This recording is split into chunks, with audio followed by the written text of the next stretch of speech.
to Active Love Adoptions podcast. I am your host, Jessica Griffith, and this is my co-host, Heidi. Hello. And today we have Michelle Chamberlain on with us. We're excited to hear her story. And she is one of those very special women who has an open door policy for all kinds of children.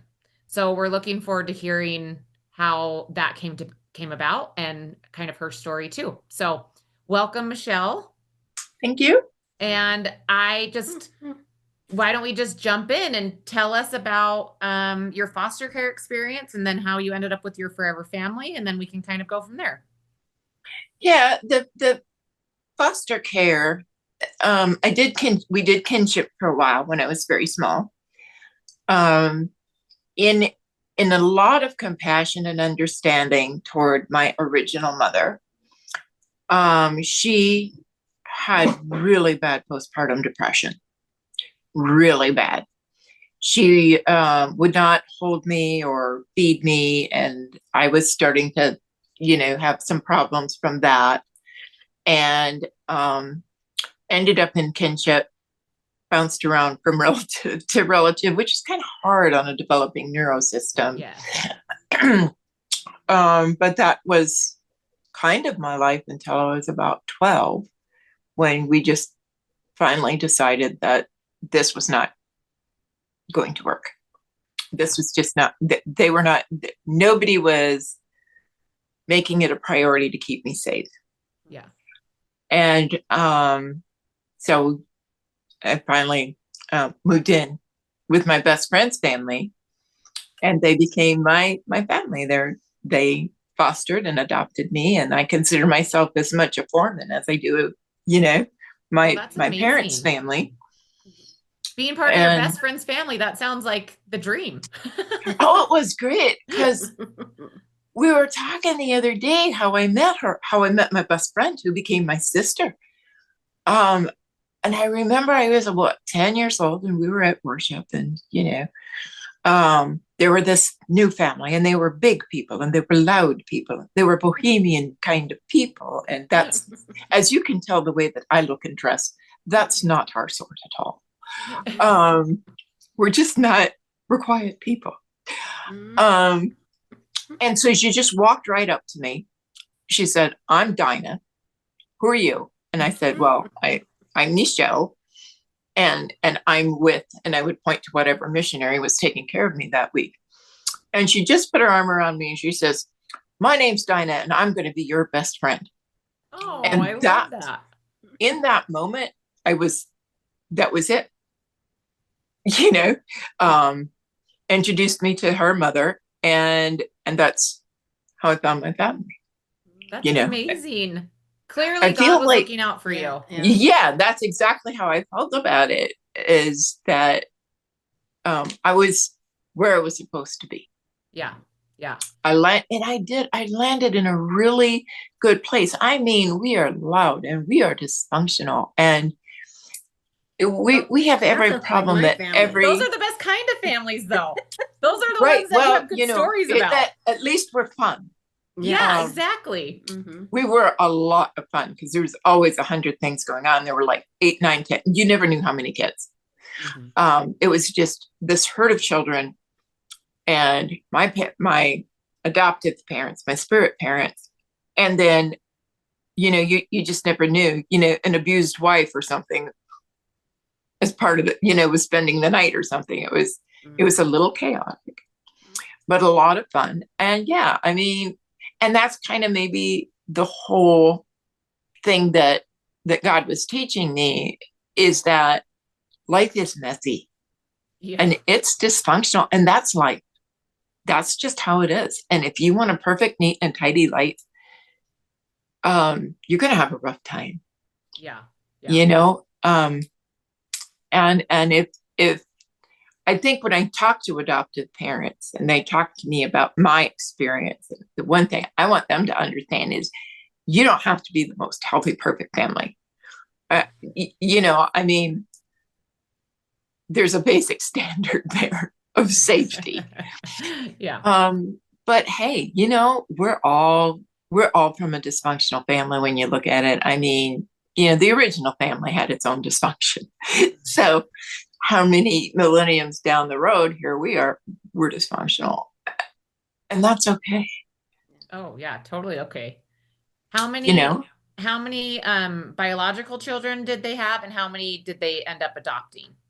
um, in my adoptive family, Uh-huh.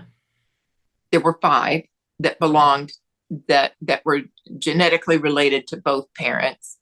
There was a stepbrother who was my spirit dad's son, Okay. whose mother died. Actually, she died of postpartum depression. Um, yeah, and Yeah. so I had a stepbrother who grew up without a lot of parenting in the beginning too. So that was kind of nice. We had that connection. Yeah. Yeah, like I said, and then there were five of their original kids. And then they adopted me. And then when I was about 17 or 18, just getting ready to flee the home, and we adopted another girl and who became my baby sister. And that's all that really stayed with us the whole time, Uh-huh. Yeah, other kids passed through. So how did that work? I mean, did like you guys find these other kids that needed a place to stay or like how did that all come about? Like, how did your mom become kind of an open door policy family? Um, we kind of always just figured it was God.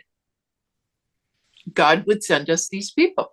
And I really appreciate the openness of their culture. That was, hey, we don't care who you are, what you look like. You belong to us. Very open-minded family that I landed in. What was their culture, if you don't mind me asking? The closest I can describe it is Ukrainian, Bohemian.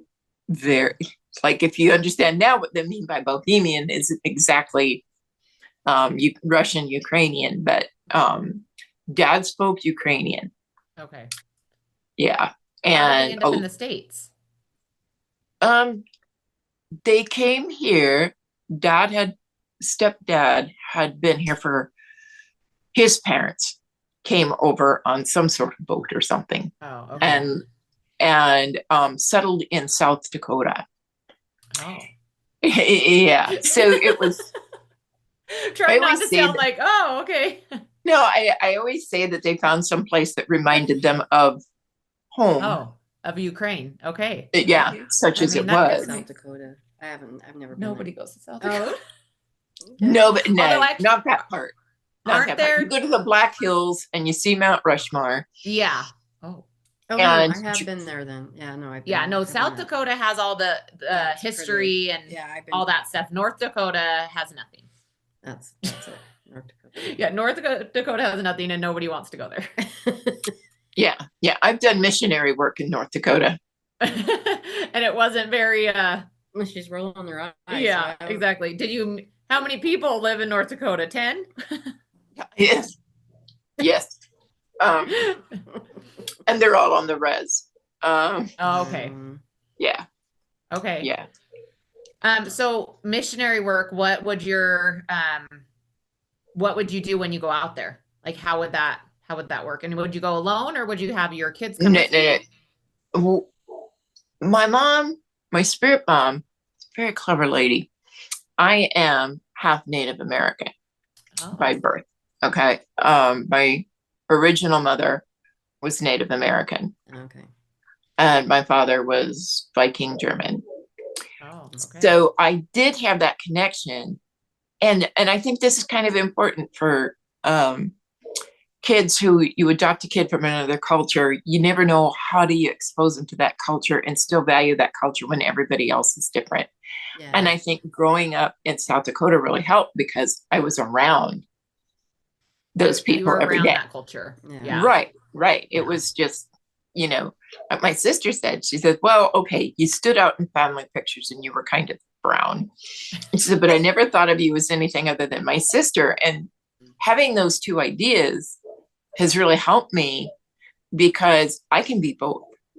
Yeah. Oh, You totally. know, Things I can don't happen have to, simultaneously. Yes. right. I don't have to choose to be American or choose to be German or Bohemian or anything. I can just be me. And that's kind of what my sister Dinah would always say. She says, you know, when people would say, well, what is she? And she says, she's my sister.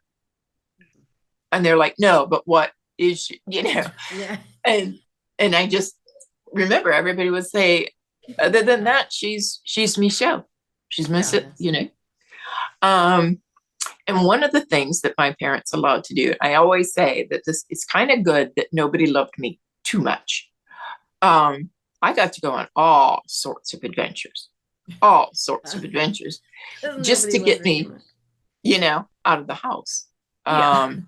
Because I wouldn't have left otherwise. So I spent summers with missionaries, with a publishing entity, really more of a publishing and a Bible education entity. Okay. We were about, here's study guides for the Bible. Here's how the Bible can, and some of those study guides are how the Bible can help you live a better life, which is pertinent on the res. Yeah.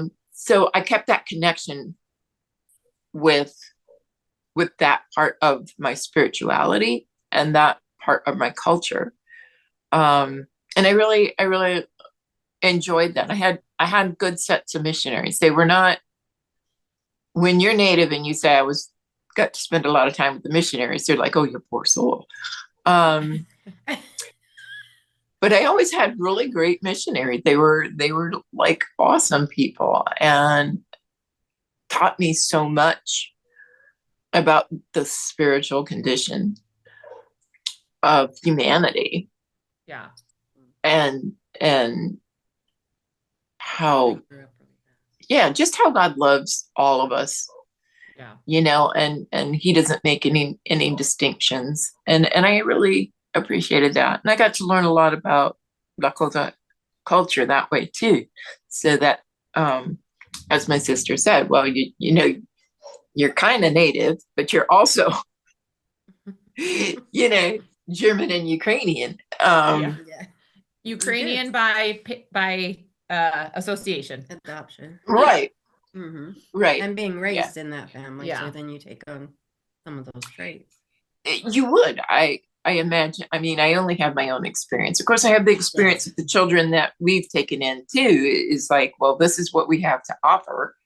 Yeah. And not long ago, one of our foster kids, he just really seems like Native to me. You know, like I look at him and think, are you sure? Like, we might do a DNA test. So his original father, his birth dad, is taking him this summer to a powwow because his dad is like, you know what, I feel really called to this. And I was like, I think you might be. So that's kind of fun that I have a kid, you know. Yeah. All my kids have that information about what Native Americans believe and how that's not diametrically opposed to the Bible. You can be both. How many children do you have, and are they all adopted, or are they all or some of them biological? Okay. I always say I have 4 homemade children. Okay. Homemade. Homemade. So 4 homemade children, 2 fully adopted kids, but one has decided to leave the family, and that's okay. How old is that? And then half of the Tri-County area just calls me mom. Because you know, I can't tell you how many kids have slept on my sofa for 2 weeks. And are still in the community, show up on Friday night for family night, have a great time, show up when they meet. Yeah, just showing up like, Mom, I need to talk to somebody, and I got nobody else. And I'm like, well, that's what moms are for. So, I mean, like I said, half of the Tri-County area calls me mom. But we feel like basically we have our 4 homemade children, our 1 adoption that worked out well. and probably at least 5 foster kids that we still regularly see on Okay. a weekly, monthly basis, Okay. you know. Do you feel like, because you were in the foster system, that this was a calling to you because you had experienced a lot of these same feelings that these children are experiencing, and you're like, I don't want anybody to have to experience what I went through because that was so hard. So And is that kind of why you got into having just open door and policy? yeah, I think that the example of my mom, um, and understanding what these kids go through. So, you'll get a kid and you're like, for crying out loud, you gotta take a shower. And the, and the kid freaks I out say a that to little my bit. boys now. Right. And you think that's all boys, right? And then I was talking to one of Yeah. them, No. and he said, I can't use that shower, Mom. I'll have to use the shower that has the head that comes off so I can control the water.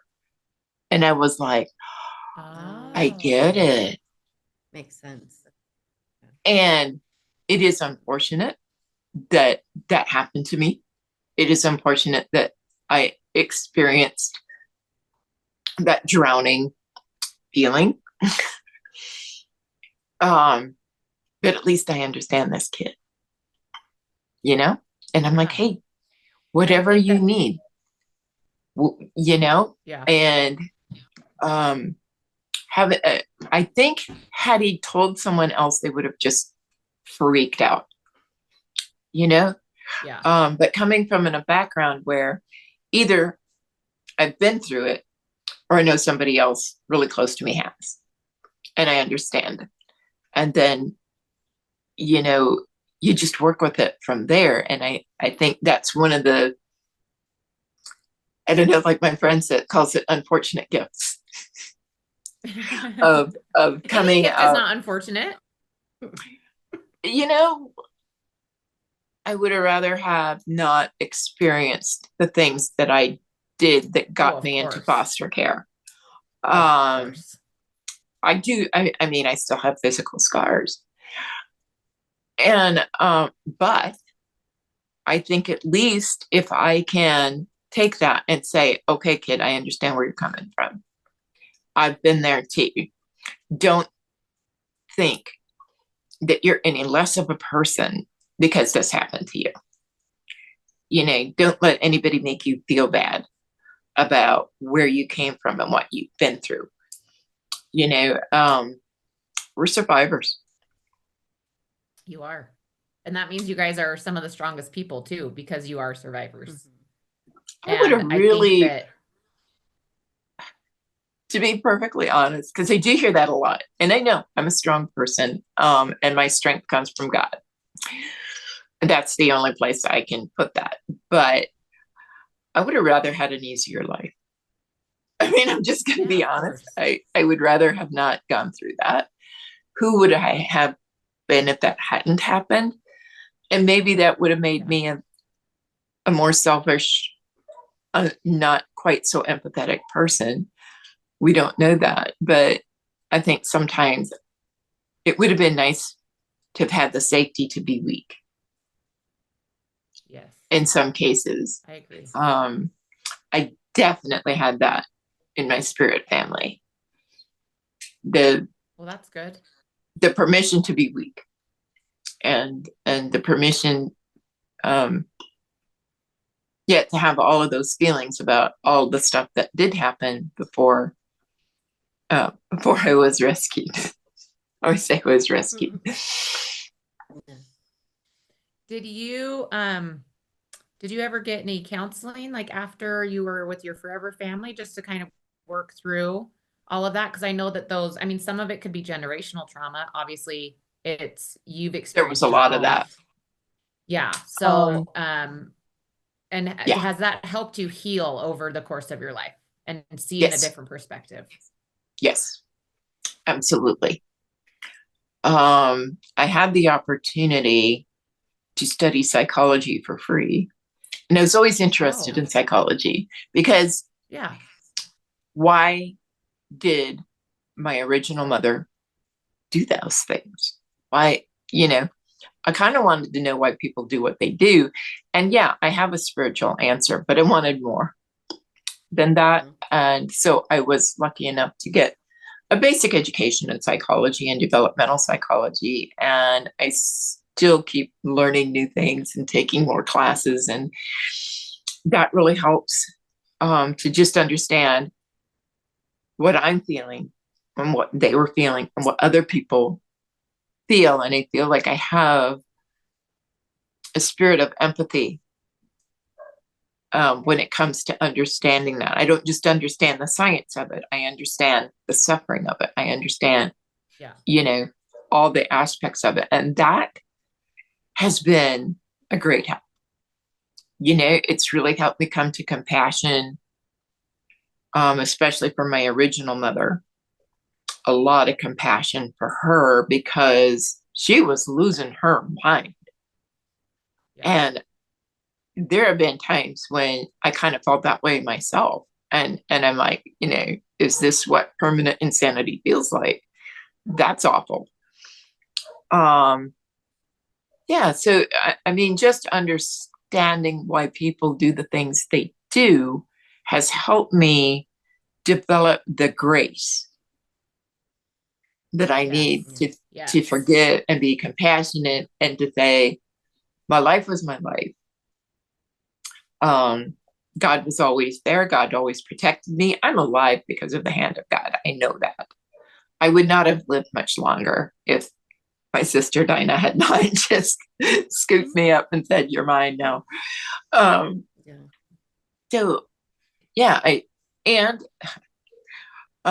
awful lot of family therapy, to be honest. Yeah, me and my homemade kids too. That all affected how I showed up as a parent. And it's kind of funny being a parent educator on the res and realizing how much stuff you're like doing wrong. Is that what you're... So it was good because I could correct myself. Yeah. So do you live on the reservation? No, not anymore. No. No, I live in a little town in Virginia, a little rural town, very little rural town. And if I say the name, then all my neighbors will say, will ask why I dragged them into this. So I won't mention. You don't have to say You don't have to say the town. It's totally fine. Okay, there's 1,500 of us and we all know each other. And yep. That was the size of my high school, 1,700, I think. Oh, just the high school alone. Oh, yeah. Class or the whole graduating class? Yeah. Say that again. I'm sorry. No, I was just trying to wrap my head around a town that big. Yeah. Well, it was just the high school. We just had a big, but yet at the same time, everybody knew everybody. It's like one of those places, kind of like Salt Lake. They call it Small Lake City because everyone knows everyone or runs into people. Right. It's one of those big towns that feels like a small one. Yeah, exactly. Yeah. Exactly. You go to the bigger cities in South Dakota, like Sioux Falls and Rapid City, where all the tourists pass through. They're kind of, when you look at it, population-wise, they're a big town. They're a city. I wouldn't call it a big city because I've lived in Charlotte, North Carolina, and compared to that, and they're like, "Oh, Denver is such a big, scary city," and you're like, "Oh my goodness, I've lived in New York." So you're like, no. New York is a scary place. New York would be, Right. Yeah, Manhattan, I would be scared to live in New York. City. Yeah. I don't know why I was not afraid the whole time I was there, but I loved it.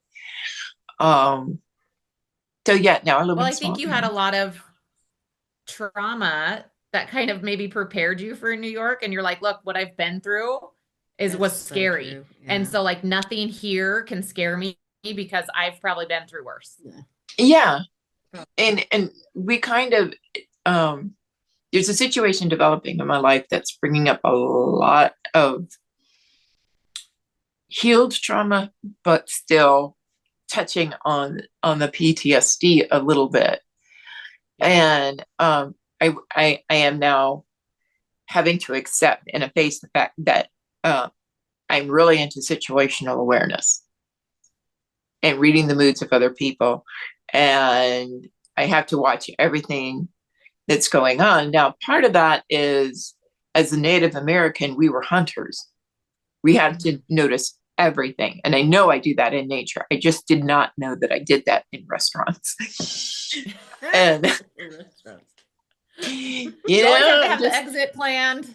And yes, where's the quickest route? absolutely. I'm the same way. I have to like feel which side of the table I have to sit on. I don't want to sit with my back to to a door, and it's uncomfortable. And yeah. Right. You can't see 360 degrees in a booth. You have to have a table. Yes, I want to know where everybody is. I keep track of all the children. I don't know why I do that. It's because of your trauma, like she said. Right. Yeah. As a child, I'm sure that's why you do it. Because you kind of get that creepy vibe, because in our area growing up, there were people who were not good people. Yeah. I realized that it was their own trauma that turns them into that sort of person, but we had some predators. Yeah. And I grew up just noticing that a lot. Yeah. And I think I still do that. If I see a child, I want to protect that child, and anybody with any kind of vibe that might be predatory, I'm on it. Yeah. And I'm watching that very, very closely. And I'm like, if that child is not out of that bathroom, and exactly. In like less 30 than 3 seconds, minutes, I'm walking in. Right. Yeah. Right. But that's a result of trauma, but yet it might just keep somebody safe. Exactly. I know. So it's kind of a fine line, but like, which is why you're probably such an observer. So you can like gather the information that you need if a child is in danger. Because you don't approach them immediately when you get that feeling. Like I get that feeling a lot with, like, I can see one of my kids' friends and I'm like, I don't, that person, it's not about them, but like, I just don't like the vibe I'm getting, or like an adult in our neighborhood. I'm like, I don't love that vibe. So like kind of steer clear. It's more spirit. Yeah. Right? Yeah. Like so you could feel the energy that's coming off. Yeah. And it bothers your spirit. It bothers your spirit to like be near that person. And so you're like, I gotta go. Yeah. Yeah. There's just something not right here. Yeah. And all your trauma, like you said, you've probably saved and helped so many people at the sacrifice of what you went through. But other people have been able to benefit that. And so that's been a good tool for God to use. Yeah. He's using you in order to help all these other people. I'm really appreciating that a lot more in the last several weeks. Yeah. Having to deal with, I don't have to deal with, I have chosen to deal with people from my old town. Yeah. And try to understand their wounds. Yeah. And that they weren't, I got rescued. Yeah. You really did. There are kids who didn't. I know. And that's probably so heartbreaking. It is heartbreaking. I am coping with the fact that I have genetic siblings, full genetic siblings that did not get rescued. Okay. That's a lot. Do you have some guilt in that? That's Not that you shouldn't, but I'm just like, is that kind of some of the things you're working through? Is that you're like, I was rescued, I was in a good family, and you guys had to deal with all of the things. Why me? And why me? Like survivor's guilt almost. Yeah. Oh, absolutely. Yeah. Absolutely. It's kind of like going from, I was considered of such little worth, I was put up for adoption. Yeah. Just relinquished. Which is so far. And I know a lot of adoptees do feel that, like, I wasn't worth keeping. I wasn't worth protecting in that family. And so there's been kind of this undercurrent of jealousy of the siblings that remained in the family. Well, they kept you. And now, several years ago, I began to see that the problems that my genetic siblings have, I've had a protective order against one of them for 40 years. And over the course of those 40 years, I have been jealous. I have been angry. So you were jealous that they got to stay in that family? Even though you didn't want to be in that family, it was just one of those like, but you're. Why did they keep him? Yeah. Also,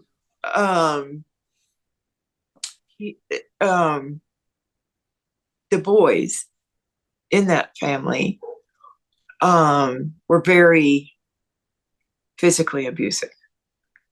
Oh. And but there was a lot of the boys in that family, including the extended family, quite violent, angry people. And when you're a kid, you don't equate that with the situation. And you don't understand that in getting me out of there, I was kept safe from the town predator. Yeah. You know, that my sister was really good at protecting me from things like that. This your biological sister? Or no, Dinah. Dinah's been my protector. She's my shield maiden. You know, she goes out before me and slays all the dragons, and then I go through and say, but they're hurt now, and I bandage them up. Yeah. So, you know, over the years of having that protective order, I've been through a lot of really confusing emotions, and where I sit right now, it's just compassion. Yeah. Just compassion. Just a lot of compassion.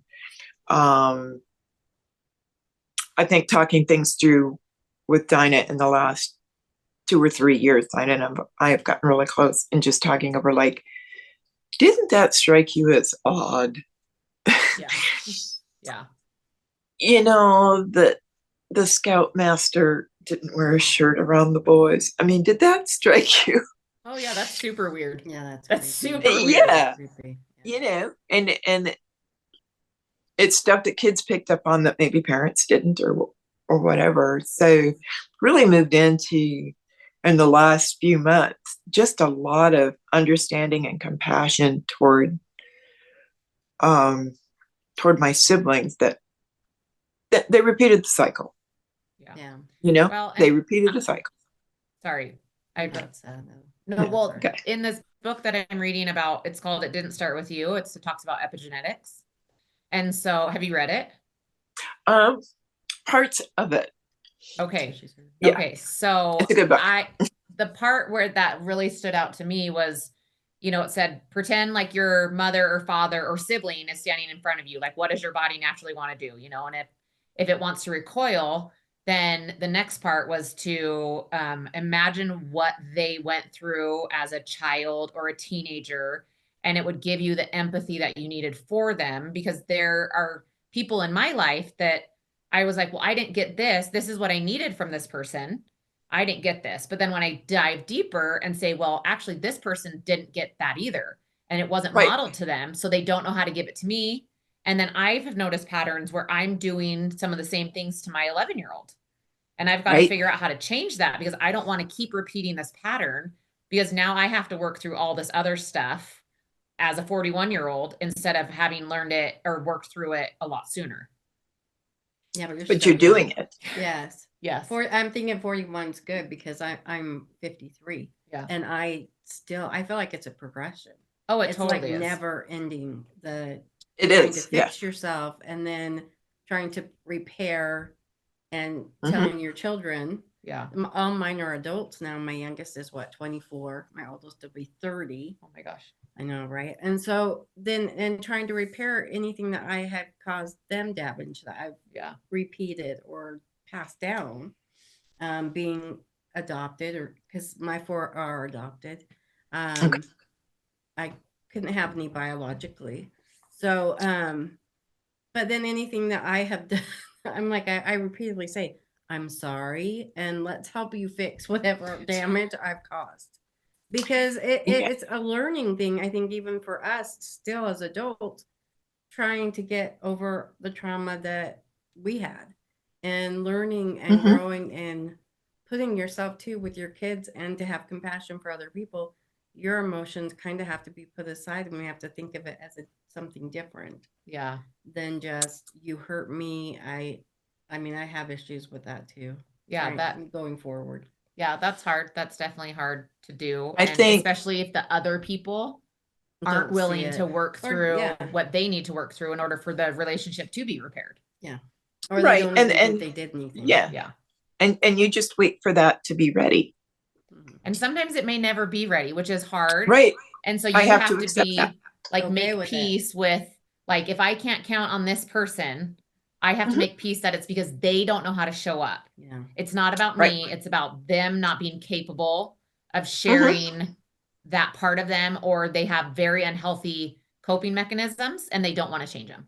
Because when you face something that was hard, it is so hard. It's so uncomfortable. And they would rather be comfortable in the trauma than uncomfortable in the healing.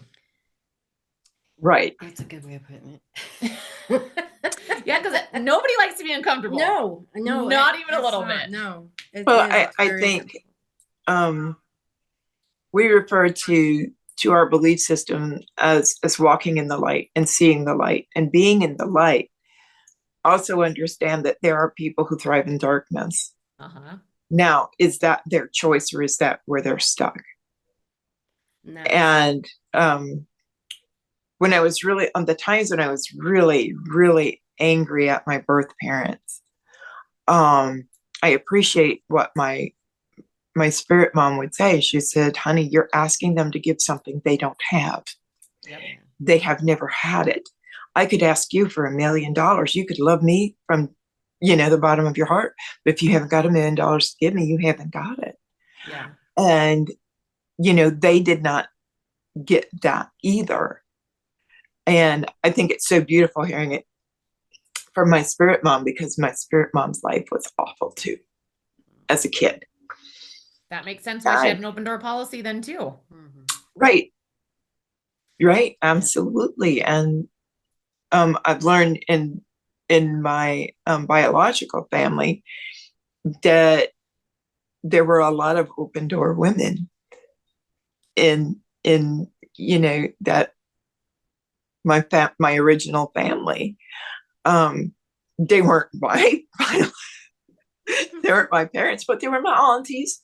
Yeah. And I had a small town, you get adopted in a small town, you're going to see your original parents from time to time and their relatives. And I appreciated that the relatives in my original family were very interested in continuing a relationship with me.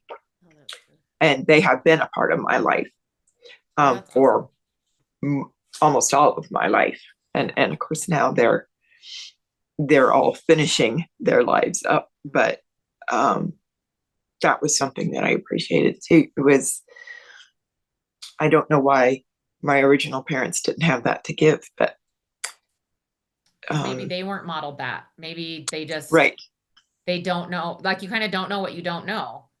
And and two, I think it also depends on the actual being, the person. Yeah. Because what each person can handle or take is different. So maybe they were raised the same as the siblings, her aunties and stuff, but their personality couldn't handle what was going on. Right. And couldn't deal with it and couldn't figure out how to make it work. Well, and if she had postpartum, you're a biological mother. I know from experience, just having depression, it's a very sticky place to be. It's very hard to get yourself out of it. And I don't feel like I'm myself when I'm in it. No, I know. And so I make decisions that I wouldn't normally make, or say things I wouldn't normally say, or whatever it is. And then when I'm like out of that, I'm like, what was I doing? And so maybe your biological mother just could never get unstuck. And she just couldn't, and she felt like she wasn't herself. And she was trying, but like she was so focused on trying to get herself out of a sticky situation that she wasn't able to give you what you needed. Or she self-medicated while she was in that situation. And then you don't realize you're in that situation. Yeah. There was a lot of that. So, and that's a whole nother problem. Yeah. Right. There's also, there's a lovely Amish woman close by in West Virginia. And one of the things that she talks about sometimes, she's not a licensed therapist, but she should be. She does an awful lot of reading and taking in information. And one of the things that she talks about is, like, some people, it's hard to understand what some young people mean when they're like, well, the mother wound. And we're walking around going, I don't remember that being in the King James Bible. You're like, can you show me where that is? I don't think I remember reading that part. It's like we speak Elizabethan English when we're together. And so you're like, but what she talks about is the unwanted daughters. She does a lot of talking about unwanted daughters. And a dear friend of mine recently found out how unwanted she was as a daughter. And it wasn't like her parents did not relinquish her. They went ahead and kept her and raised her and loved her like everything was fine. And I always say, well, there might be unwanted pregnancies, but there's no such thing as an unwanted child. It's like when you hold that thing in your hand, I don't care whether it's your flesh or blood or not. That's there. Yeah.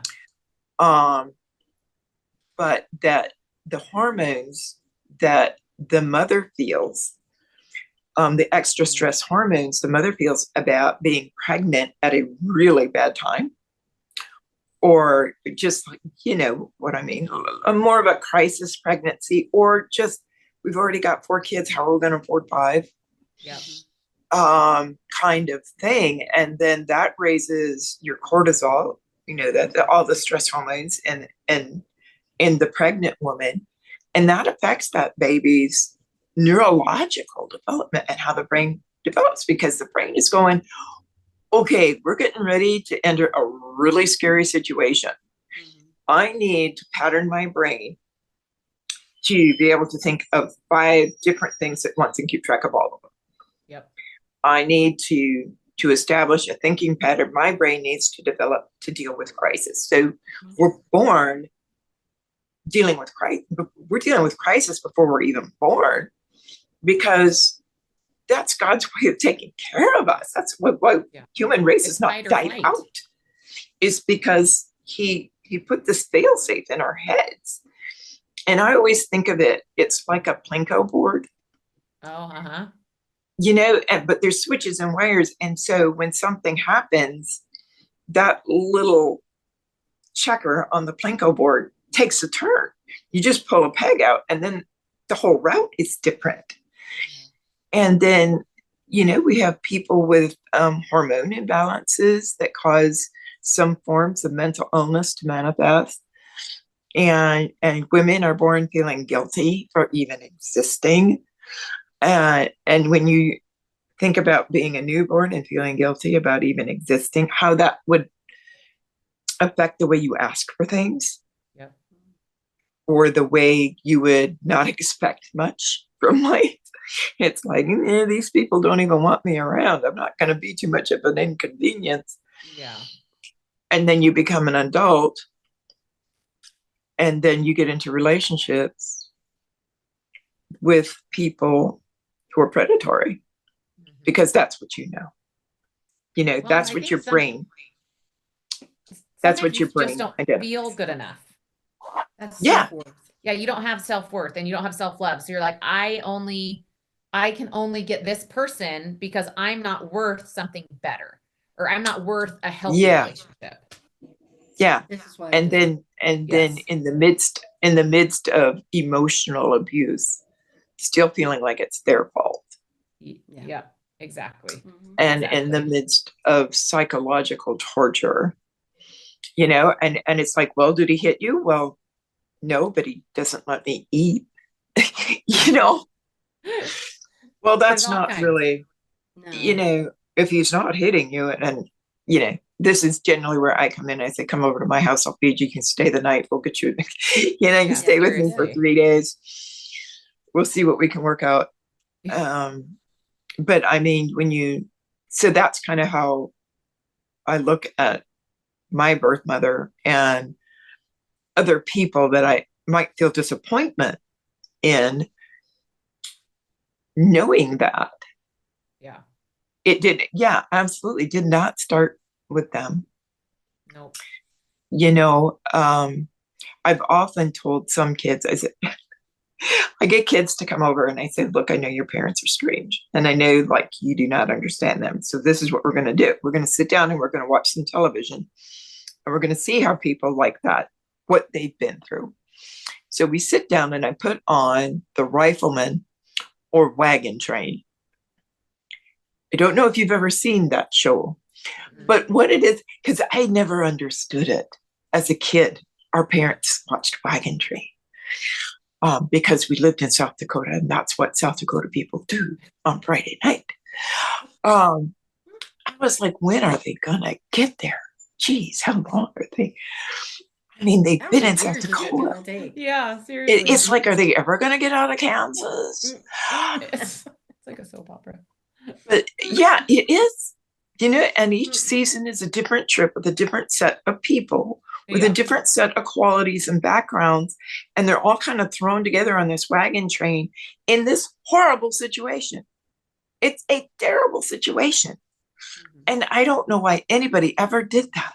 I just, like, what was so bad about where you were from that you'd be willing?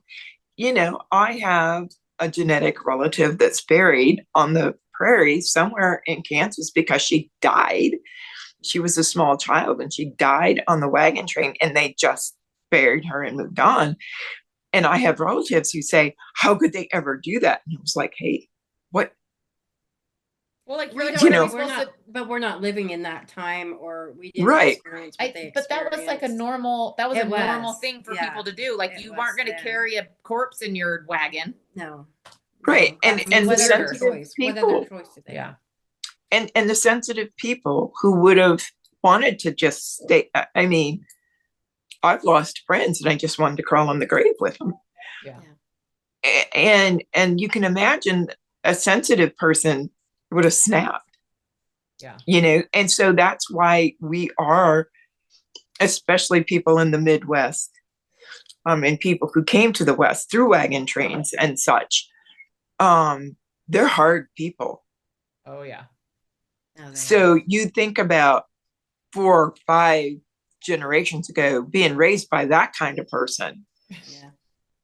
And then let me tell you, it's still hard making a living on the prairies of South Dakota. Yeah. And those people are a certain type of people. Yeah. Oh, for sure. And then imagine being a poet, or a sensitive guy. That's not going to be a great environment for them. No, that doesn't fit the mold at all. Right. And then, as you said, that's the generational trauma. Just, it's like, the dominoes, boom, boom, boom, boom, boom, boom, boom. And now we're at this place in time where we can relax a bit. Yeah. Still hard to make a living on the prairies of South Dakota, and the res life is for tough people only. Yeah. It just is. It's a tough life. And like, you drive through South Dakota and you understand why people drink.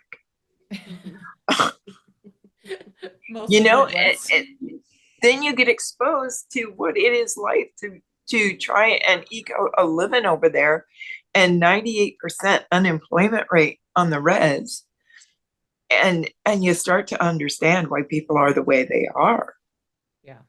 And when you understand that, then all that compassion is there. And yet, like you said,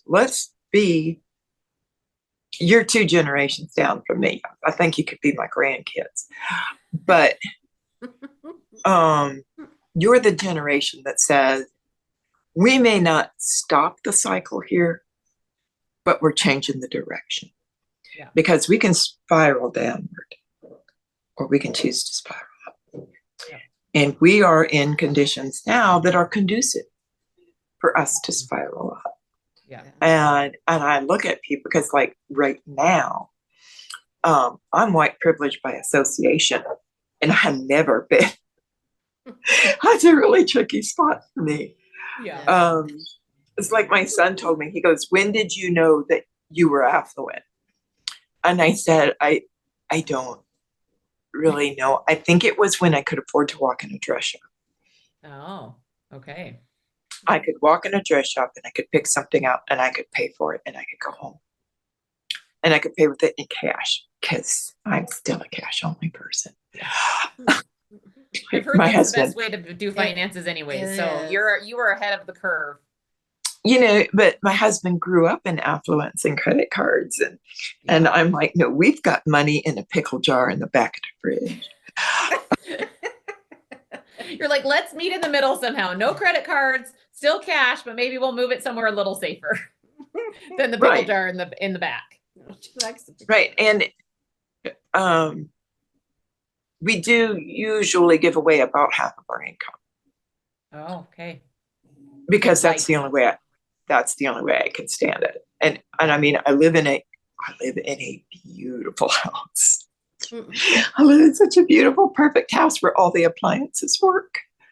Yeah. And all the floors are done. And the walls are nice, modern colors. And it's big. 2 indoor bathrooms. Oh. And that's how I cope. Is that this is, and I think my husband also understands that we did not work for this. Yeah. God gave this to us. Yeah. And he's blessed our work. He's definitely blessed my husband's employment, and he has blessed my husband's work and blessed my husband with a great deal of intelligence to be able to have the job that he does that permits us to live comfortably and help others.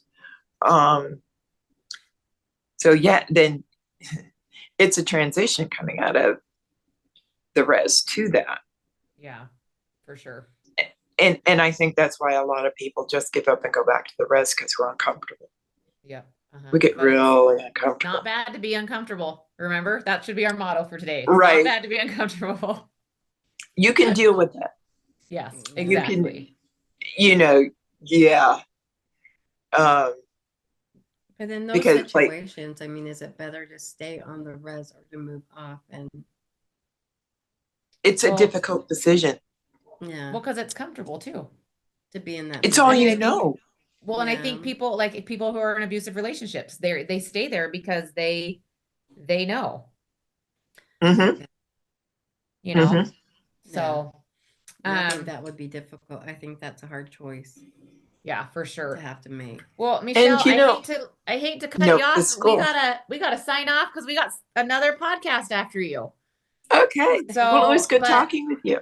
It was so good talking to you. I think we're gonna have to have you back. Yeah, we'll have to have you back, and we'll have to talk more about all of this stuff. But you're an amazing woman, and your husband too, and like just the work that you're doing with those children. I know that you were meant to be on this earth to be doing that. So thank you for that. I think I may have finally figured that out.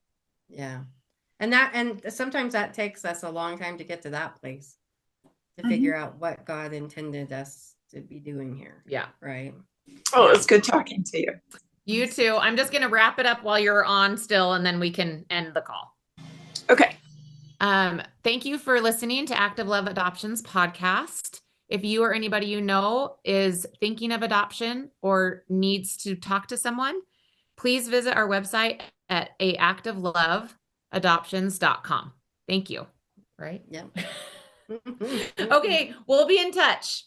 Okay. It was as Lakota grandmothers say, good talk.